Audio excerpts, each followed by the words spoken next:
ba na hindi ka na ma-message kung sino-sino na hindi mo naman friend sa iyong Facebook account o Messenger upang hindi na makapag-send ng mga link sa inyong mga Messenger?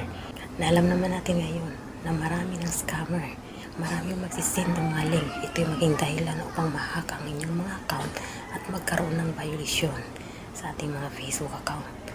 Upang mapigilan natin ito, simple lang ang gagawin natin.